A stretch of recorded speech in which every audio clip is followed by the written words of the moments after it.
জুলাই অভ্যুত্থানের শহীদ ও বেগম খালেদা জিয়ার স্মরণ সভায় যোগ দিতে ২৩ বছর পর ঠাকুরগাঁওয়ে যাচ্ছেন তারেক রহমান।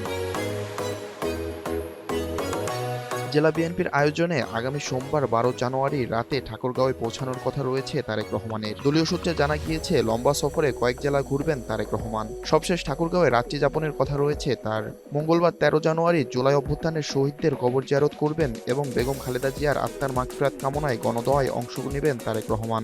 ১৭ বছর পর আমাদের ঠাকুরগাঁয়ে উনি আসবেন। উনি একটা লম্বা সফর দিচ্ছেন, তার অলমোস্ট নর্থ বেঙ্গলের বেশ কয়েকটি জেলা উনি কাভার করবেন, সঙ্গে ঢাকারও কিছু জেলা। ১২ তারিখ রাতে ঠাকুরগাঁয়ে রাত্রি যাপন করবেন, অন্যান্য জেলার প্রোগ্রাম শেষ করে এসে এখানে রাত্রি যাপন করবেন। আমাদের নেতাকর্মীরা তাকে দেখবার জন্য উৎফুল্ল, এদেশের মানুষ উৎফুল্ল, সাধারণ মানুষ তাকে দেখতে চায়। এদিকে তারেক রহমানের আগমনের খবরে স্থানীয়দের মাঝে দেখা দিয়েছে উৎসাহ, উদ্দীপনা ও খুশির আমেজ। অধীর আগ্রহে অপেক্ষার প্রহর গুনছেন তারা। আশা করছেন লক্ষাধিক মানুষের উপস্থিতি হবে তারেক রহমানের আগমনকে ঘিরে।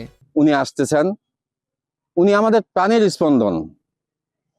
এই তারেক রহমান মানেই বাংলাদেশ এখন, আর এই তারেক রহমান মানেই বাংলাদেশ জাতীয়তাবাদী দলের প্রধান শক্তি।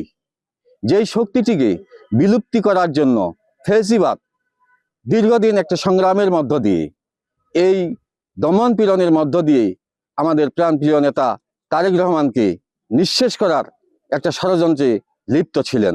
কিন্তু সেটি বাংলাদেশের জনগণ, বাংলাদেশের জনসাধারণ এবং বাংলাদেশের জাতীয়তাবাদ শক্তির যে বিশ্বাসী নেতাকর্মী, তারা এটাকে ভুলণ্ডিত করতে সক্ষম হয়েছে। আমাদের জাতীয় দলের ভারপ্রাপ্ত চেয়ারম্যান জনাব তারেক রহমান, আমাদের নেতা, ঠাকুরগাঁয়ে আসতেছেন।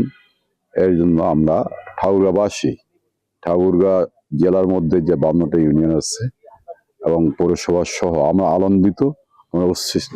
১৭ বছর পর উনি আসছেন এবং উত্তরবঙ্গে একেবারে উত্তাল করে ফেলছেন জনগণের মাঝে, যেটার বর্ণনা দেওয়ার কিছু নেই। ৯টার সময় যাবো সকাল, যত শীত হোক না কেন, তাহলে বুঝতেই পারা যাচ্ছে যে ওনার প্রতি আমাদের অনুরাগটা কেমন, ওনাকে পাওয়ার আগ্রহটা কেমন, ওনার সাথে কথা বলবো, দেখবো ১৭ বছর পরে, এটা আনন্দের শেষ নেই। সাধারণ মানুষ থেকে শুরু করে সর্বসাধারণের অনেক উপস্থিতি হবে বলে আমরা মনে করি। আমাদের প্রিয় নেতা তারেক রহমানকে দেখার জন্য অপেক্ষার প্রহর গুনছে। প্রিয় নেতা দেশনায়ক তারেক রহমান ঠাকুরগাঁয়ে আগমন হচ্ছে। ৩বারের প্রধানমন্ত্রী দেশনেত্রী বেগম খালেদা জিয়ার মাগফিরাত কামনায় দোয়া মাহফিলে উপস্থিত থাকবেন।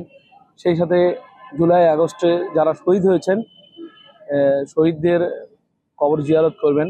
তৃণমূল পর্যায়ের একদম কাছের টাচি নেতা আমাদের তারেক রহমান ঠাকুরগাঁয়ে পদার্পণ করছেন।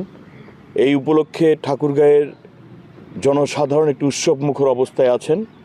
ঠাকুরগাঁয়ের বাংলাদেশ জাতীয়তাবাদী দলের নেতাকর্মীরা খুব উৎসবমুখর হিসাবে কাজ করে যাচ্ছেন নিরলসভাবে।